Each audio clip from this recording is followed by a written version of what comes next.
Vossas Excelências me aprovem que eu tenha condição de exercer a jurisdição. Tudo bem.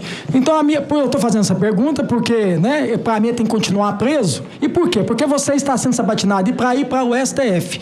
Uma casa hoje que 70% da população não confia mais.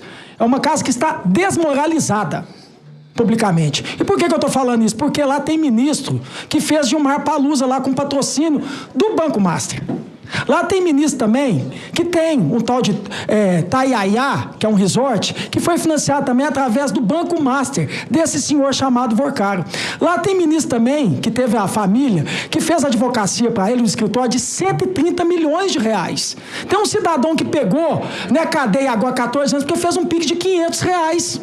Então a minha pergunta é bem clara, você pode me responder sim ou não. Me responde, por favor, já que Vossa Excelência quer ir tanto para lá, você não acha que isso é imoral? Sim ou não?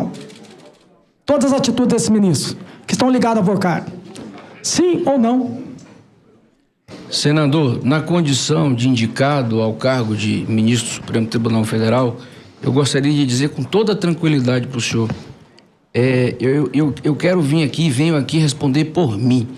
E eu quero dizer com a franqueza da minha alma, o meu padrão de conduta, o meu preceito ético, a minha ação, ela vai estar aqui, ó. Essa é a minha ação. É por mim que eu respondo. E vocês podem ter certeza aqui que caso Vossas Excelências me aprovem, vocês tenham toda a tranquilidade de me cobrar por todos os compromissos que eu assumi aqui. É disso que eu quero deixar claro para Vossas Excelências. O meu padrão de conduta está aqui. Transparência, impessoalidade, imparcialidade, sobriedade, neutralidade, seriedade, espírito público. Espírito público. Muito obrigado, senador. Meu pai me ensinou desde pequeno, eu não tenho mestrado, não tenho doutorado, até falo errado de vez em quando, mas costumo fazer o certo. Meu pai me ensinou sempre a fazer o seguinte, certo é certo e errado é errado. E toda a população brasileira sabe hoje que uma coisa que não está tendo dentro do STF é ética e moral, infelizmente. Conduta libada é o que não tem mais lá, né? E eu tenho propriedade para falar isso porque eu não tenho rabo preso e nunca terei rabo preso com ninguém. Eu sou independente aqui para simplesmente, quando achar que está errado, me posicionar que está errado. Então, infelizmente, o que a população brasileira quer, né, é que realmente possa defender a Constituição, coisa que o STF não faz. E eu tenho mais 4 minutos aqui, eu vou finalizar dizendo, porque tem uma história que quando um homem morreu, ele foi para o inferno e foi para o céu. Chegou no inferno, na hora que ele chegou no inferno lá, ele chegou, estava lá a turma dele, os amigos dele, o uísque, aquela quantidade de coisa boa, e aí, a hora que ele voltou, foi para o céu, o São Pedro virou para ele e falou, você tem a escolha do céu ou do inferno. Vem para o céu agora e vem ver como é que é o céu. Aí ele foi para o céu, ministro. Aí chegou no céu, aquela calmaria, uma rede para sentar, não tinha nada, não tinha uísque, não tinha Gilmar Palusa para ele, não tinha Taiaiá, não tinha nada. Aí chegou a hora dele decidir. São Pedro virou para ele e falou assim, escolha, meu amigo, para onde você quer ir? Você quer ir para o céu ou se você quer ir para o inferno? Ele virou e falou, São Pedro, nossa senhora, aqui é uma calmaria, é muito bom aqui o céu, senhor, mas lá no inferno tá todos meus amigos, tá uma festaiada, e tem uísque, tem isso, e tem aquilo, e tem resort, e tá uma maravilha. Você me perdoa, mas eu vou para lá. Aí, São Pedro disse, uma vez só, você não volta mais não. Desceu o elevador e foi pro inferno, ministro. Chegou lá, não tinha nada, só tinha um fogo queimando o rabo dele. Aí ele virou pro diabo e falou, cadê? Meu amigo, nós estávamos em campanha, hoje nós estamos no mandato. Então espero, como Vossa Excelência está dizendo, não esteja em campanha, defenda a Constituição de verdade. Muito obrigado. Senador Jorge Messias, para responder a senadora Roberta, ao senador Zequinha Marinho, que formularam as perguntas, e o senador Alessandro Vieira. Senadora Roberta, senhora, muito obrigado pelas suas questões formuladas. Quero dizer com bastante objetividade, eu acho que o Brasil tem uma dívida com o Estado de Roraima. O Estado de Roraima, ele representa hoje um estado importante para o país, até pelo desafio regional que ele representa na fronteira e as tensões colocadas ali em razão da própria situação da Venezuela. Eu quero dizer que o Brasil possui desigualdades regionais profundas e nós temos que ter a capacidade, a partir da interpretação da Constituição, a responder do ponto de vista constitucional, porque isso é uma obrigação constitucional, a reparar essas desigualdades regionais. Portanto, a senhora coloca um ponto que, do ponto de vista constitucional, tem interesse jurídico claro. E é por essa razão que eu quero dizer a Vossa Excelência que eu fui o advogado-geral da União que teve a sensibilidade, depois de anos que o seu estado, o estado de Roraima, ganhou na justiça o direito à reparação, ao valor que ele gastou com os imigrantes, a pagar e reconhecer a dívida e a pagar o valor devido ao estado de Roraima do valor que ele gastou em saúde, em educação, em segurança, dívida essa que deveria ser do governo federal. Não fiquei discutindo conta, não fiquei apresentando recurso, não fiquei apresentando embargos, nós reconhecemos a dívida e pagamos.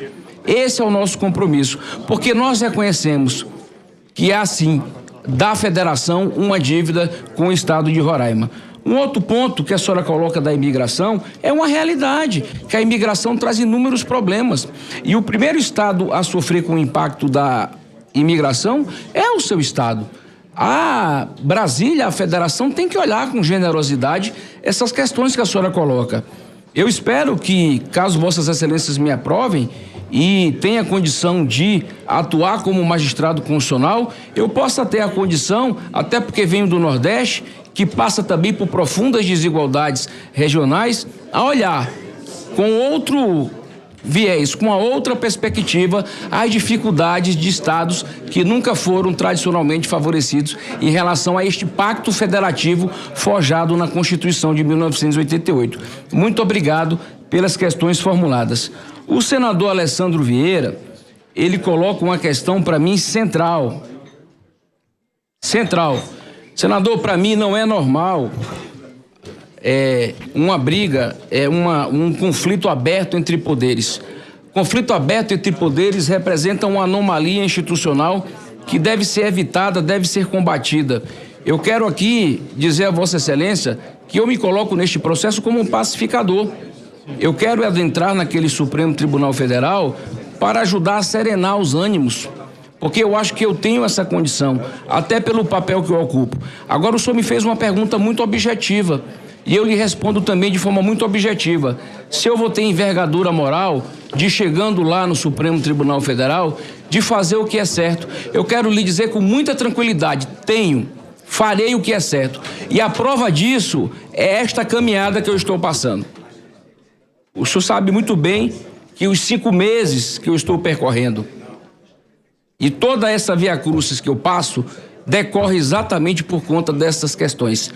E eu acho que é exatamente estes 5 meses que me fizeram percorrer todos os gabinetes, ser atendido por 78 senadores, é que me dá esta condição de ir ao Supremo Tribunal Federal com independência, com coragem, com lealdade à Constituição e ao povo brasileiro. Portanto, eu digo sim ao questionamento de Vossa Excelência.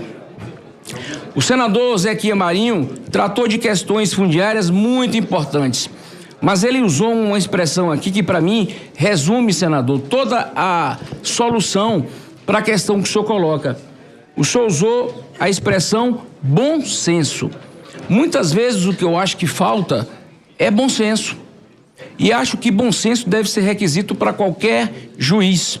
Aliás, o primeiro requisito para ser um juiz, e um bom juiz, é ter bom senso. Aliás, me ensinava um velho professor que o primeiro requisito para ser juiz é ter juízo. E o bom senso faz parte disso. Nós temos que saber, dentro do processo, e o processo constitucional não é diferente, e as questões fundiárias são mais difíceis, porque o senhor coloca questões em que muitas vezes o conflito se dá entre o pobre e o miserável. Nós não estamos falando de grandes produtores, de grandes ocupantes de terra, nós estamos falando de pequenos produtores, de pessoas que dependem da terra para a produção, para o seu sustento. Nós temos que ter a capacidade de olhar a realidade local e não julgar à distância. É por isso que, provocado por Vossa Excelência, eu gostaria de dizer algo muito importante aqui, nesta sabatina, assumindo, presidente Otto Alencar, um compromisso com todas as senhoras e os senhores senadores. Se Vossas Excelências me derem a confiança de me tornar um juiz constitucional, eu não tomarei nenhuma decisão envolvendo nenhuma questão fundiária sem antes convidar os senadores dos estados em que tiver envolvido o conflito fundiário para comigo e a região conhecer a realidade local, para que eu possa, nessa condição, julgar da forma mais adequada, com mais bom senso e fazendo, de fato, a promoção da justiça, que é a pacificação social. Por último, eu queria retomar aqui uma questão do senador Cleitinho e concluo. Senador Cleitinho, ele, não sei se ele se encontra aí, bom, ele não está aí. Bom, ele falou da alusão ao céu e ao inferno, a Deus e ao diabo. A minha parte é com Deus, então eu não tenho relação nenhuma com o diabo, eu não tenho como responder a esta questão específica, mas entendi bem a preocupação do senador Cleitinho e conheço bem essa realidade. E quero, senador Otto, finalizar dizendo que sou muito grato a Deus por ter chegado até aqui. Sei muito bem todo o percurso que eu percorri, sei que é um privilégio já em si estar aqui. Fui recebido, como disse, por 78 senadores que de forma muito generosa me concederam do seu tempo, me deram conselho e eu quero dizer, senador Otto, para encerrar, que a coisa mais importante que eu pude fazer ao longo dessa caminhada não foi me apresentar, não foi mostrar o meu currículo, foi ouvir de forma atenta e respeitosa as preocupações de todos os senadores e senadoras que me receberam, de forma muito respeitosa. É por isso que hoje eu, que me coloco nesta condição de rito de passagem, citando aqui uma frase usada pela minha esposa em alusão à Bíblia, eu estou neste processo que pude passar, de fato tendo a condição hoje, depois de tudo que passei, de verdadeiramente trocar as minhas vestes. Muito obrigado de coração a todas as senadoras e senadores.